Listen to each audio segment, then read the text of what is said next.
Welcome to Bora's Namesake. So glad to have you here on Valentine. This is my mom, Martina, and we are continuing Behind the Hymns series. So glad to have you here. We're going to start off with a request. The request was Leaning on the Everlasting Arms, which I love that hymn. So I was excited that it was a request. It was written by E.A. Hoffman, or just Elisha Albright Hoffman, but he's better known as E.A. He was born 1839 in Orwigsburg, Pennsylvania. His family was very Christian. Every day they read the Bible together. They have family worship together every day. And that's where he got his musical inclination from. As far as I know, I don't think he ever learned how to read music, but I think if I understood correctly, he could do it by ear. So I have to double check on that to see if that's correct. His father was a minister as well, so that also helped with Elisha's spiritual upbringing. Sorry folks, I'll be looking at my notes about a bit because we took these notes maybe some time ago, and yeah, I haven't had a chance to re-look them over.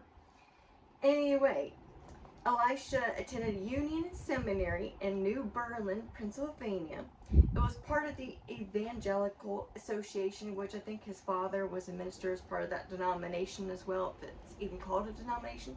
I've never heard it myself. But anyway, after he graduated, he spent 11 years working in the publishing house of that denomination in Cleveland, Ohio, so he could write as well. And at that time, he married Susan something in 1866, and they had 3 sons together. In 1873, around the age of 34, different articles said different things, he became an ordained Presbyterian minister himself. And he served in different churches across different states.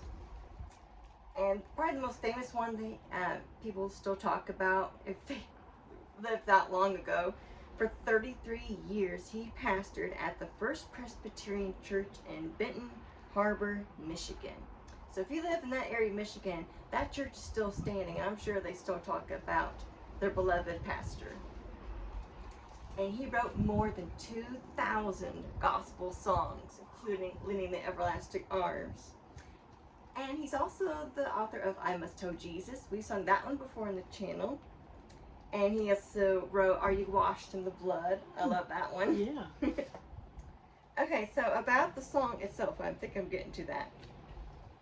In 1887, his friend named Anthony Showalter, he was a gospel music composer himself, and a teacher and a publisher. He was trained in music, whereas Elisha was not, but Anthony was. Anthony one day got 2 letters in the mail from 2 former students of his who were married, and separate letters, and each man said they lost his wife. They died. So that's kind of coincidental. Like at the same time, 2 men lose their wives around. That's just really wow. And Anthony wanted to comfort them. He didn't know what words to say, but he knew he wanted to include a Bible verse at the end of the letter.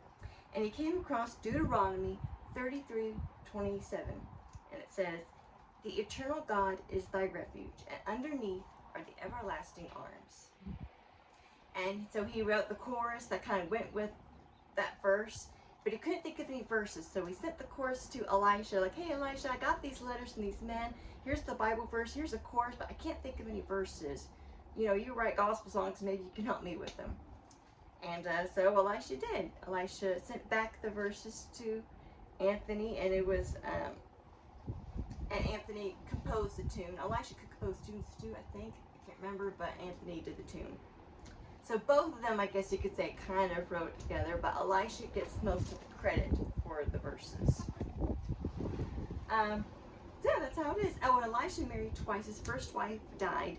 Later, he married another woman, and they had a daughter together. And Elisha lived to be 90 years old, and he died in Chicago, Illinois in 1929. That's very interesting. Yeah. Okay. And we didn't practice these songs ahead of time, other than what we've done on the channel. We've done We this one, did. yeah. So we'll Yeah, have but that it's been link some time below ago. for you. Yeah. Okay. Okay. You'll have to start singing. I'll just go come along. Oh, I hate how there's as on the. Yes. It's just so silly. Okay. What a fellowship, What a joy divine, leaning on the everlasting arms.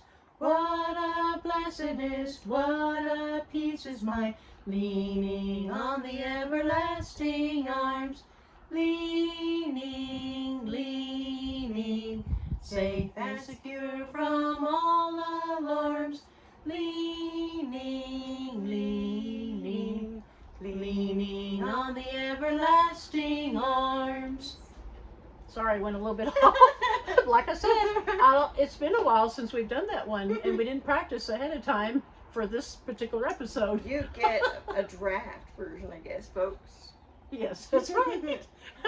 Okay, well, I chose a famous hymn called Softly and Tenderly, and then it says in brackets, Jesus is Calling. And that was written by a man named Will Lamartin Thompson, long name. He was a writer and a composer, and he wrote and composed the music to this hymn. He was also a composer of gospel, some secular music, and patriotic songs. And he wrote this hymn in 1880, and it is based off of the Mark passage, Mark chapter 10, verse 49, which reads, this is from the New King James Version. So Jesus stood still and commanded him to be called.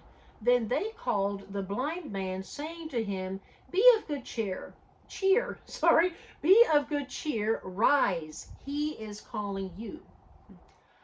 Will Lamartin Thompson was a member of the Church of Christ Church, where several of his hymns and gospel songs are still being used today in continued use, and Softly and Tenderly being the most famous and most widely used there. It is also the most widely known of all his compositions and has circulated far beyond America into other parts of the world and is in several different languages. Isn't that amazing? That'd be so cool to hear it in another language. Yeah. So, yeah. So if you're from another country and you know Softly and Tenderly in your native language, that'd be so cool if you could print out the words or something. Such a pretty song, too. Yeah, that's kind of neat. Yeah. And it also goes across many different denominations. For example, it's sung in, I don't know if it's sung in the Lutheran churches. I don't know. But it's got to be, since it's done throughout different denominations, not just Baptist or Church of Christ, that kind of thing. It's done throughout a bunch of different denominations. Softly and Tenderly was praised by the well-known evangelist named Dwight L. Moody. You know, he's the one that came up with the Moody Bible Institute.